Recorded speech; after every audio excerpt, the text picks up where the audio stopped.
Full Gear, War Games. Full Gear, War Games. Full Gear, War Games. Let's talk about it. Let's put a smile on that face.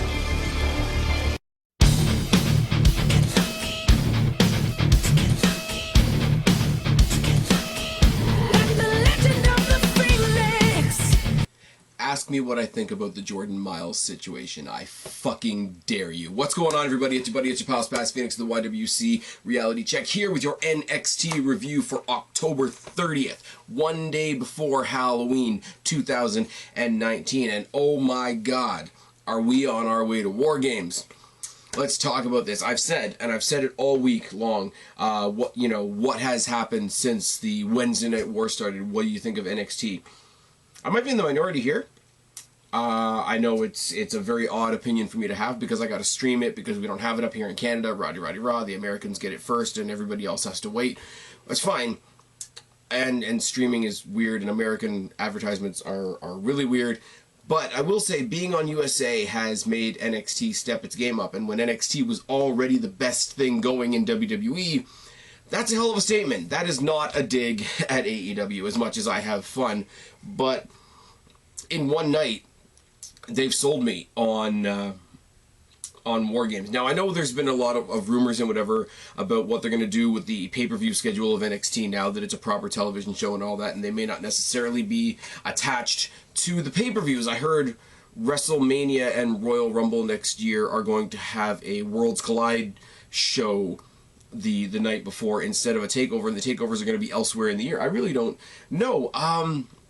But the way War Games is set up here, it wouldn't exactly hurt my feelings if it wasn't the night before Survivor Series. It wouldn't exactly hurt my feelings if it had its own weekend and it got to be the thing of the weekend, not just the precursor to a bigger show that isn't going to be as good. Let's be real, don't ask me what I think about the main roster too much tonight. But, I mean, I'm going to keep saying it, and you guys are eventually going to tell me I'm getting repetitive in the comment section, but AEW beats NXT. AEW beats WWE as a whole as far as tag team wrestling goes. Even I, in all my joking and all my sarcasm, cannot deny that the tag team wrestling in AEW is better.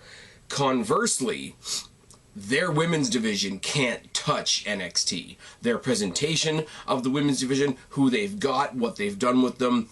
And yes, I know the excuse is, well, they've only been going 4 weeks. Well, they've only given me 4 weeks worth of product, and the champion was almost Nyla Rose, wasn't it?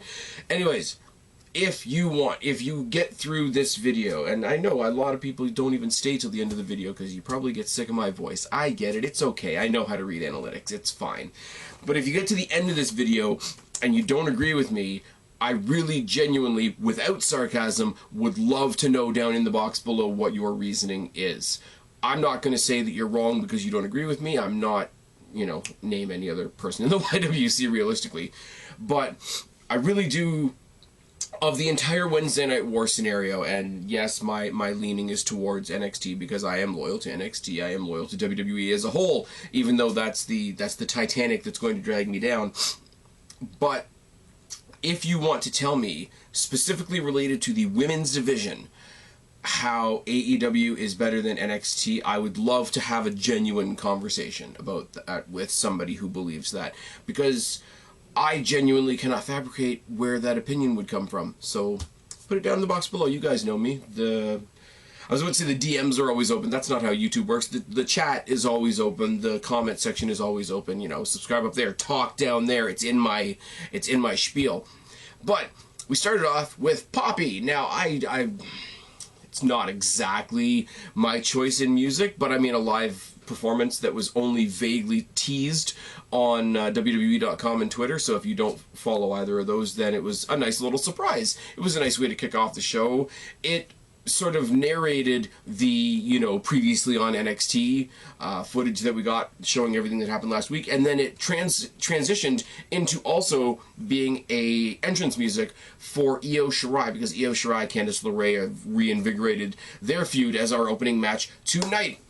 Shirai comes down, and I will say, the only downside to that, and the performance was great, and, you know, NXT and rock music are sort of superfluous at this point, or that's the wrong word. They are inextricably linked to having better music than the main roster, because the main roster's mostly got poppy crap and a lot of Flow Rider. Not poppy, but like pop. You know what I mean. There was going to be a pun there, and then it was just going to be bad, and then, you know, Remembrance Day is coming, and I heard a really weird joke online before NXT started about how, you know, NXT wanted to get their poppy early, and that was just really bad. I think that was on What Culture. I like those guys. I expect better from them. Anyways, Io Shirai, Candice LeRae. The only thing I will say about Poppy doing the live entrance is that Candice LeRae then coming out to not a live entrance sort of made her feel like a bit of the jobber in the match. Candice LeRae's great. Candice LeRae's not a jobber. But when you have one for one and not one for the other, I mean, when The Rock fought Cena, there's a reason they both got live entrances, because giving just one is weird. Slap by Shirai, and I can't read my own writing right off the bat. Slap by Shirai and a shove by LeRae, and they brawl to the outside immediately. 619 and a suicide dive by Shirai. Suicide dive by LeRae. Anything you can do, I can do better. You guys know I love that story. High knee by LeRae. Senton facebuster on the apron. I will say it right now because I didn't write it down. There is a point in this match where Candice LeRae busts her nose open. So her nose is bleeding for the rest of the match. The referee has the gloves out. It's all very dramatic. But Io Shirai just had her by the hair at one point and just sort of like wiped the blood off her nose and looked at the blood on her fingers. That's a nice, dastardly little touch, and it was good. Head scissor by LeRae, Insa-Great boot by Shirai, 619 to the back by Shirai, missile drop kicking some more shots to the back, right hand knockdown by Shirai, returned by LeRae, anything you can do, I can do better, once again. White noise by Shirai was an interesting surprise there. Punches and chops by LeRae, a crossface by Shirai, octopus stress by LeRae, mid-air double crossbody collision followed by a clothesline by LeRae and a drop kick. Top rope tornado DDT by Ray, in which I thought Shirai landed awkwardly, because for the next couple of minutes she's either really selling well, which is fine, but the ending, or the landing of that tornado didn't look, I don't want to say it didn't look right, because then it makes me sound like an analysis guy, and I'm not an analysis guy. I've never been in the ring. I only have a very narrow margin of space to where I'm able to talk with you guys about this sort of thing, but it looked weird. It looked kind of bad. Moonsault is blocked by Shirai. There's some more body shots. A head scissor by Shirai. She attempts to get the steel chair, but the referee takes it out of her hands. The blonde chick referee in this match, I can't think of her name right now. I do like her. She brings a different, like, and I'm not just saying, oh, she's a chick referee, so it's different, but she does have some presence in the ring the way not a lot of referees do these days. So hats off to her for that. She gets the chair away from Shirai. Facebuster by LeRae in a boot, and she tries for the lion salt, but Shirai moves out of the way. She misses, she hits the chair, and Shirai gets the win. There's a post-match assault, and for the first time tonight, we have a save by Rhea Ripley. Rhea Ripley versus Io Shirai. I'm thinking, okay, we're going to go on next week. Shirai is going to be the next one that Ripley faces, and it's going to be a nice, simple, easy little story. Natural progression. Candice LeRae might have to move back a little bit. Shirai moves forward. She's the next obstacle for Rhea Ripley going towards Shayna Baszler in the championship, because we all know that's what's going to happen. WWE's predictable, and that's just how it's going to go. And we've had our women's segment for the evening, and it's all fine. Right? No, not even in the slightest. We see a screenshot from Sports Illustrated that announced that O'Reilly and Fish are going to face Matt Riddle and Keith Lee in the main event. Spoiler alert, I really don't know why this was the main event. It should not have been the main event. We replay the BALOR heel turn and all the reaction and all the different interviews that he's been on since, and all the social media reaction, and how he's being what I've always called this version of Finn Balor, which is rockstar douchebag Finn Balor. We're going to get to Balor in a minute, don't you worry about that. We replay the upset win that Damian Priest got over Pete Dunne. That was a really good match. It's really underrated. I'm surprised not more people are talking about it, but they're going to have their rematch next week, which is fine and wonderful, because it means Pete Dunne's going to be back on NXT. Balor comes out, and it's one of those things where they put the graphic up and then, why Balor, why? He comes out, and I don't even have to talk. I will talk about the promo, but I don't even have to talk about the promo, because the genius, the subtle thing, and the subtle genius of this, Rule 32 from Zombieland, the second one just came out. So remember Zombieland 1, rule number 32, enjoy the little things. That's exactly what they did here. Finn Balor comes out, he's smiling, he's sort of got a spotlight on him. There's that spot in the music where the music ramps up and they do the big bright white lights and he does the thing with his hands. They get to that point in the match and you can even see the people in the crowd immediately around him. They're ready to do the arm up thing. And as soon as that crescendo in the music hits, instead of going bright white, the arena goes black. And there's a spotlight on Finn Balor and I'm like, that's fucking brilliant. I just love it. And in that spotlight, he does the weird, he does a gun thing, like people do, you know, people think of the gun symbol with their hands, but he does the weird, I don't know whether this is a Bullet Club thing, I don't do the ROH thing, I don't do the New Japan thing, I don't know if this is the Bullet Club thing, but he does the gun thing with his hands, but his fingers are like crooked when I don't get it. It's fine, it's cool, it's kind of unique, whatever. I don't get it, I don't think I need to get it, whatever. Comes out, finally gets on the microphone and he's just immediately dropped into this douchebag character and it's fucking great. Everybody's been telling me, yeah, you gotta watch some Prince Devitt stuff, whatever. If they're gonna call him Prince Balor, by all means. Funny how things work out. 2 months ago, I had to go lay down for the hottest thing in wrestling because Bray Wyatt decided to put a mask on. Fucking brilliant. I took the mask off last week, and now I'm the hottest thing in the business. Everybody has an opinion. There's a bunch of Twitter tough guys. There's too many fans in the locker room instead of in the stands where they belong. I don't watch this business. This business, as you can see, watches me. Gargano, I heard you finally got out of the hospital. Congratulations for that. I'll put you back in there if you ever want to have a second go around with me, and you won't be Johnny Wrestling anymore. You'll be Johnny who just watches wrestling. Bam. Mic drop. Nobody interrupts him. Just comes, says his piece, leaves. If we could get that more on the main roster, that would be great. But obviously we're getting this at War Games. This is fucking brilliant. The whole I had to go lay down for Bray Wyatt because he put a mask on and all of a sudden he's the biggest thing in wrestling. I'm like, oh, that's good. I said it when he came to NXT. When he surprise showed up at NXT, and I pointed into this camera and I said, wrestling fans think we always know what's going to happen. He's going to job to the Fiend. He's going to come back as the Demon in 2 months after he's done shagging his wife on their honeymoon or whatever, or he's going to come back and join the Bullet Club and turn heel there. Nobody predicted that he was coming to NXT. Nobody predicted he was going to turn heel in NXT. This is fucking great. And the thing about this is when he's talking about the Twitter tough guys, when he's talking about everybody having an opinion, when he's talking about, putting down the main roster, funny how things work out, everybody's got their eyes on me. The entire time that he's shitting on the business, shitting on the locker room, shitting on the fans are chanting, "Thank you, Balor." It's fucking wonderful. And this is so good.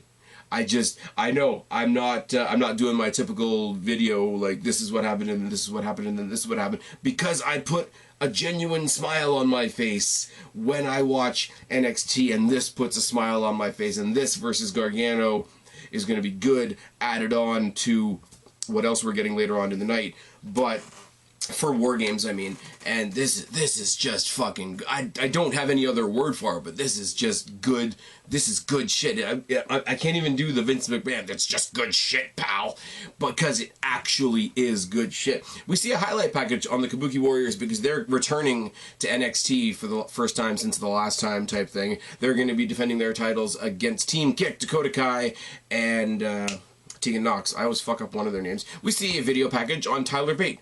Spoiler alert, there's a lot of video packages in tonight's episode.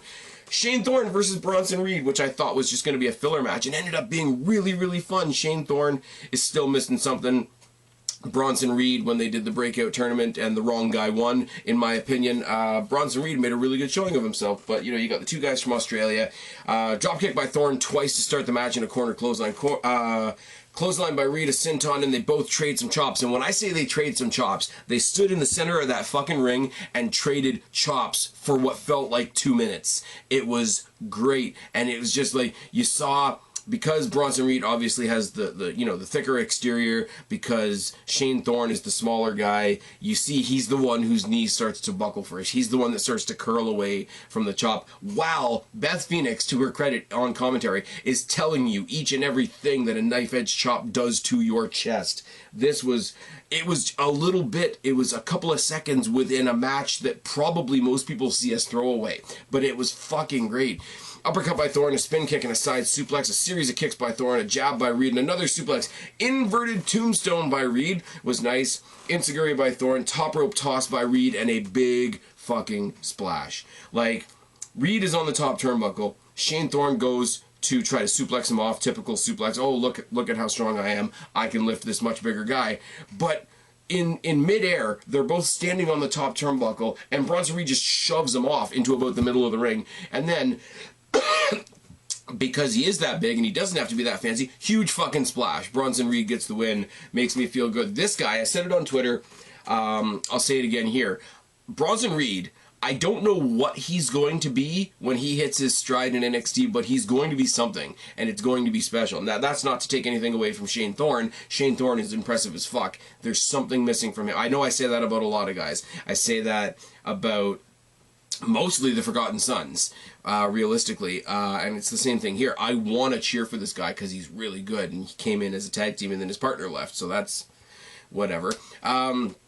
We get a really, really quick feel-good interview with Dakota Kai and Tegan Nox before their title match later on. You know, basically, we're here, we've come so far, da-da-da-da, we've both come back from our injuries, we're going to win the tag titles, and how great is it to win a tag title with your best friend, and yada, yada, yada.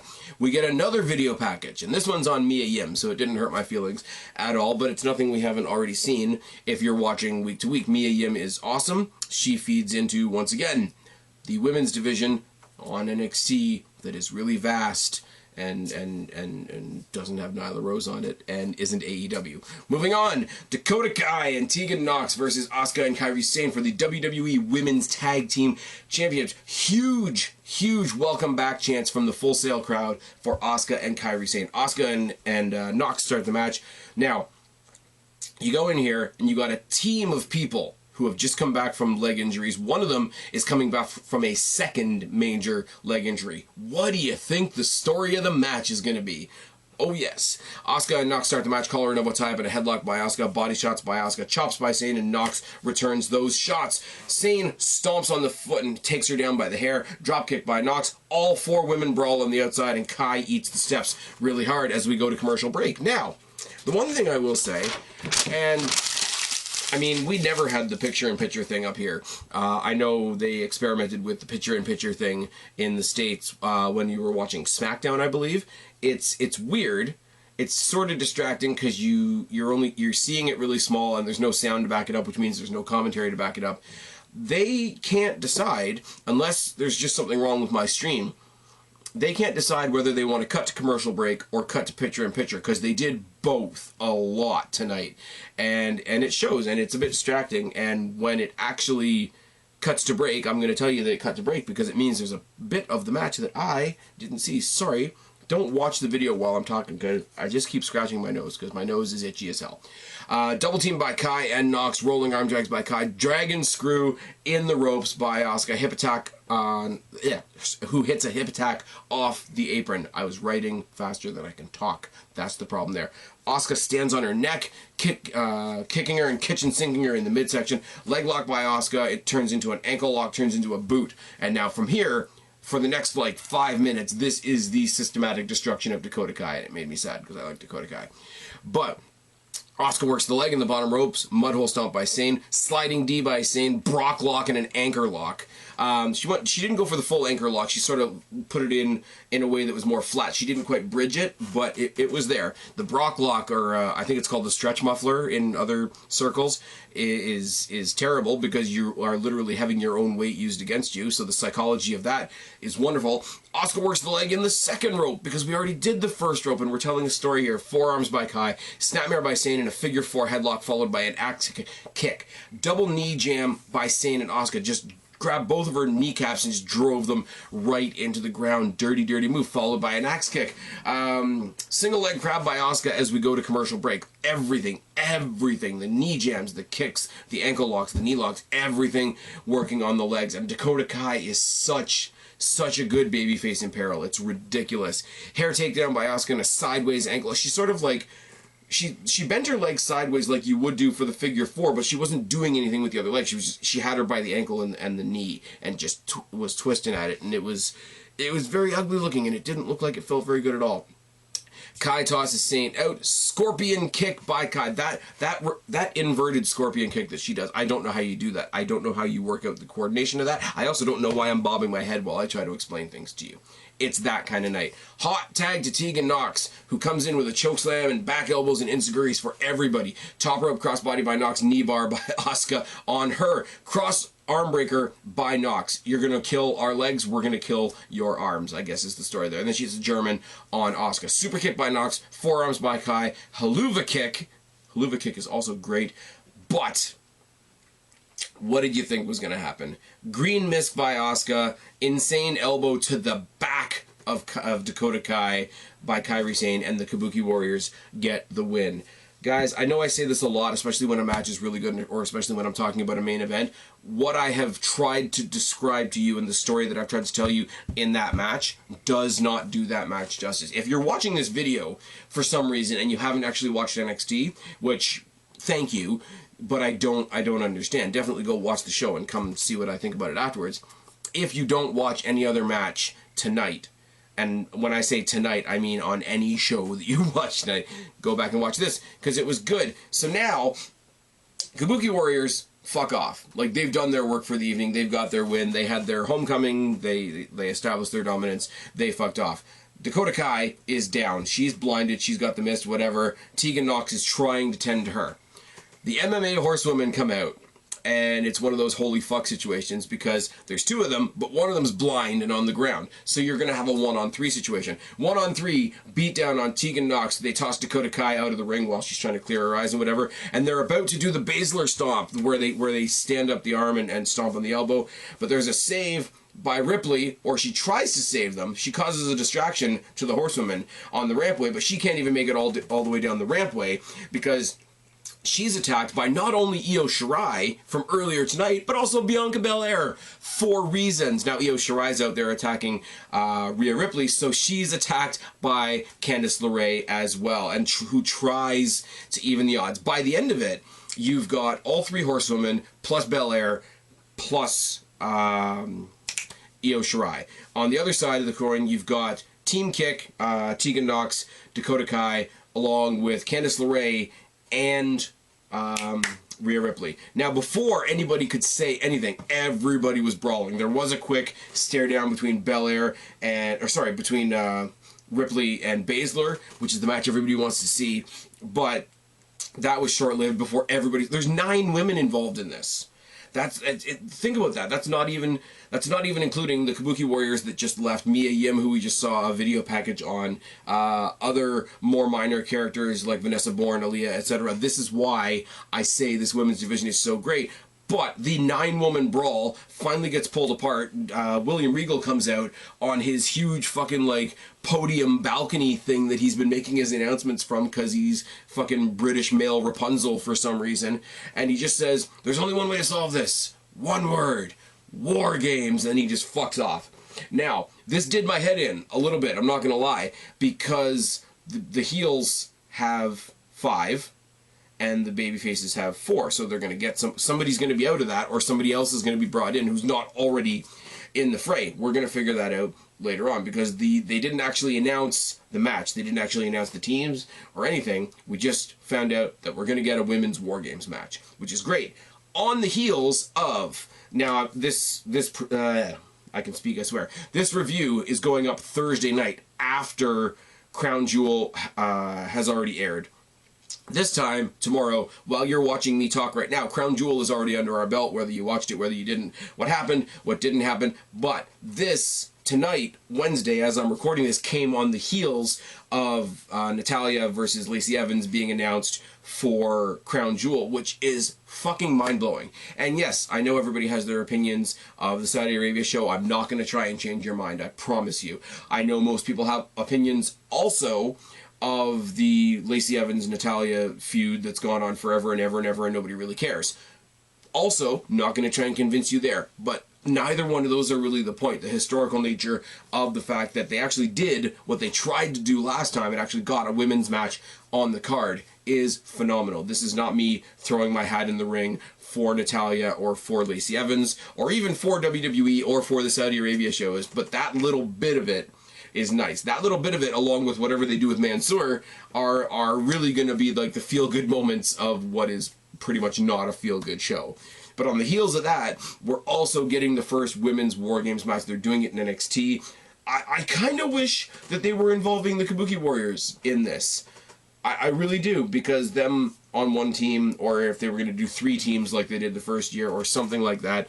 Because if they did 3 teams of 3, you could have the Horsewomen, you could have the Kabuki Warriors and Io Shirai, and then you could have Kai, Nox, and Ripley. That's just me pulling the thoughts together. But I mean, that leaves you with BALOR and Candice LeRae with nothing to do. But they could just have a match separately. They had 2 women's matches on the last card. It's fine. There were 2 women's matches at the takeover that I was at, which was Takeover Toronto.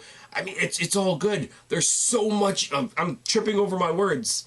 I don't even care. There's no editing. There's no redoing this video. I am ridiculously excited about this. The tag title match was awesome. The women's match we had in the opener was awesome. This brawl was awesome. This announcement was awesome. Everything that can come out of this announcement is awesome. And again, AEW fans, I'm really not trying to be a dick here, but this is the one place, the one sphere where NXT is winning.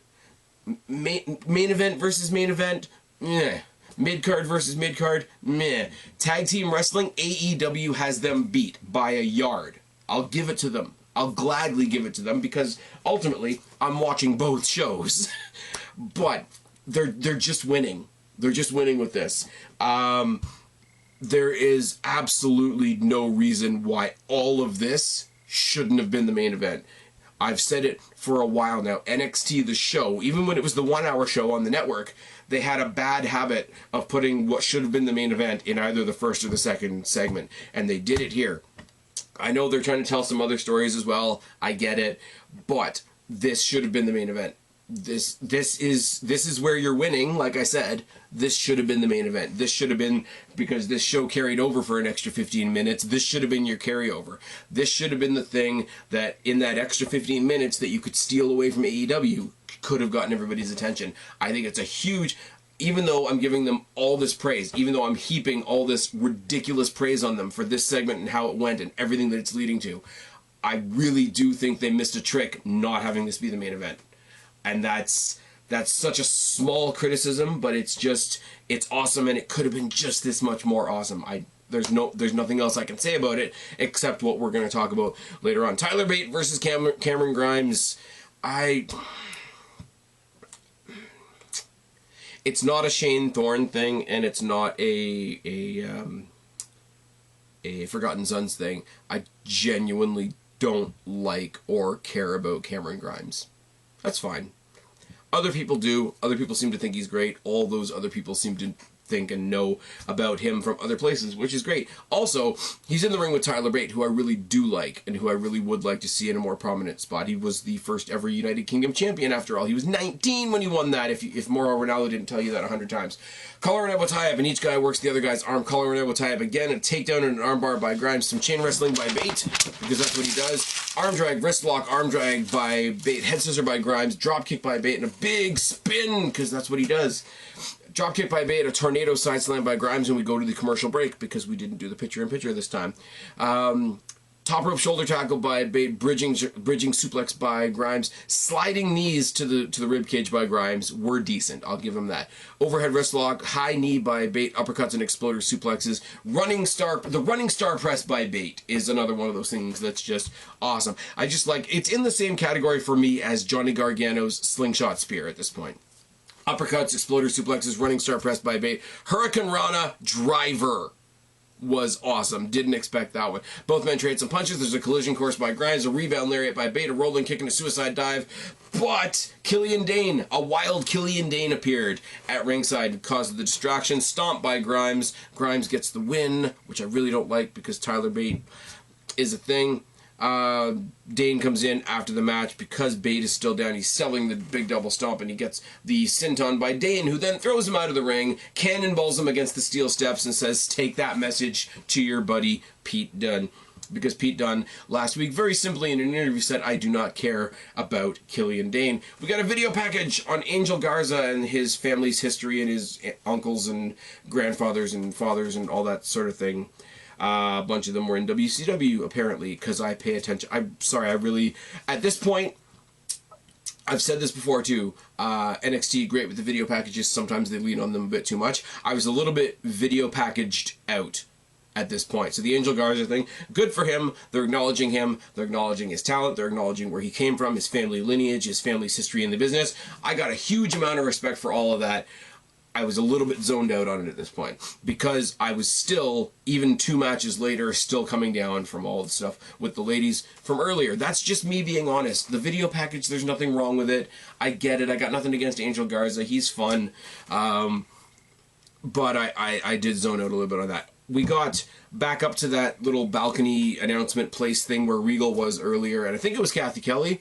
I don't know. The backstage announcers are a little bit interchangeable. I don't say that as an insult. I say that in the way that WWE treats them. But the announcement is made, and it's sort of self-explanatory, but the announcement is that Baszler and Ripley are going to be the 2 teams of the 2 War Games, or sorry, the captains of the 2 teams in the War Games match. Words are hard. I'm tired. Team Baszler versus Team Ripley. I mean, Baszler's going to be like her and the Horsewoman and Io Shirai, isn't it? And Ripley has like all the baby faces to choose from. And then we get the main event, which is a weird choice for a main event, which was O'Reilly and Fish versus Lee and Riddle.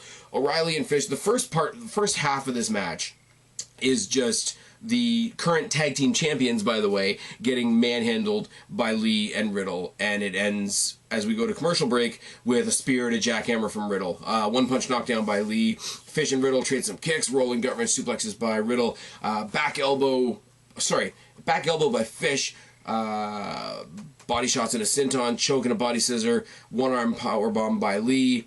I lost the stream for a little bit because it happened.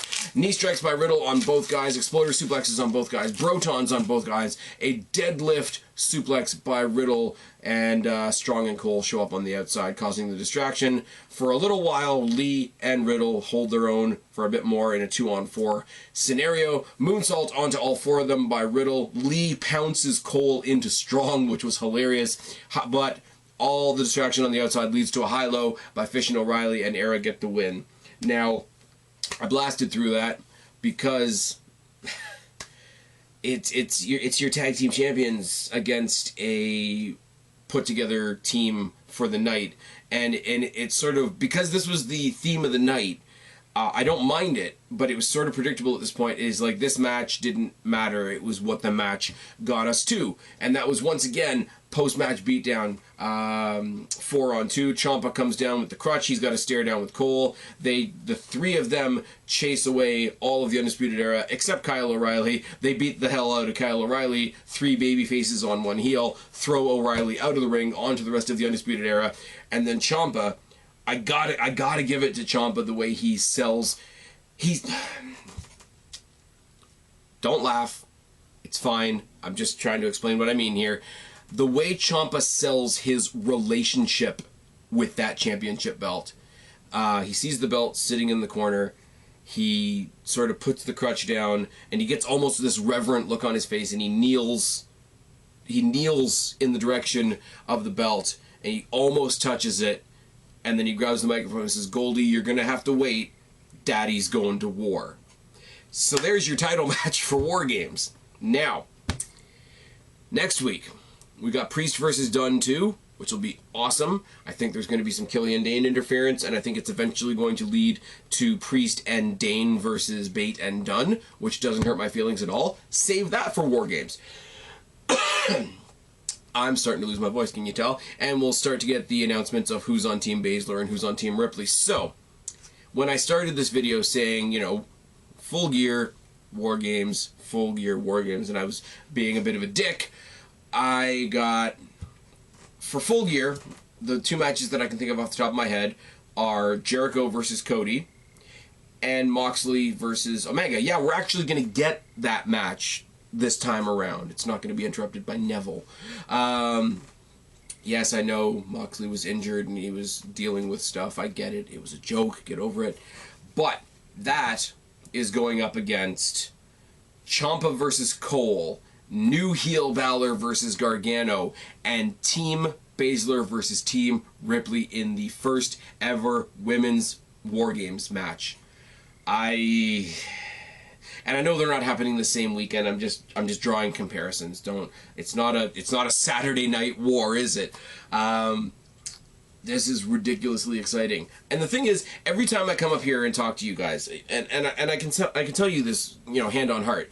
My Wednesday night goes, I find the stream, I watch NXT. I come talk to you guys about NXT, I put the video up, and then I watch AEW. While I'm telling you how excited I am about NXT, about the things that they're doing in NXT, about the way they're incorporating the right people from the main roster back to NXT, while I tell you how excited I am about War Games, I'm also excited to finish recording this, start uploading it, and watch AEW. So, while I do take my shots, they are in fun, the Wednesday Night War is great, and if you think about it logically, if you think about it from a non-negative point of view, if you never want to watch mainstream, main roster WWE ever again, you still have Power on Tuesdays, Impact on Tuesdays, Dark on Tuesdays, NXT on Wednesdays, AEW Dynamite on Wednesday, NXT UK on Thursday, the NXT replay also on Thursday, and every pay-per-view that goes along with that. You could never touch main roster WWE again, because let's be real, you'd be about as miserable as Rusev, wouldn't you? But this isn't even a review. This is just me gushing about NXT. But you know what? I don't care. It's fucking. This is great. I hope, while everybody else is going off about the Wednesday Night War and everybody's getting mad at everybody and da-da-da-da, and Jordan Miles doesn't like his t-shirt and he's a fucking goofball, I hope you guys are as excited about something as I am about NXT. That is my wish for all of you guys. Whether it's, like I say, whether it's ROH, whether it's Impact, whether it's NWA, whether it's NXT, NXT UK, whether there are some of you out there that still genuinely do like Raw and SmackDown, I hope all of you in this wrestling community have something that you enjoy as much as I enjoy NXT. And that's as honest as I can be with you guys. That's a hell of a ramble. I went on about that way too long. My voice is going to hate me in the morning. I took tomorrow off so that I could watch Crown Jewel and laugh. I've been Spaz, your YWC Reality Check. Subscribe up there, talk down there, start a conversation, keep all these conversations going. Don't be a stranger. I will talk to each and every last one of you later, but for right now, I am tagging out. Bye, guys.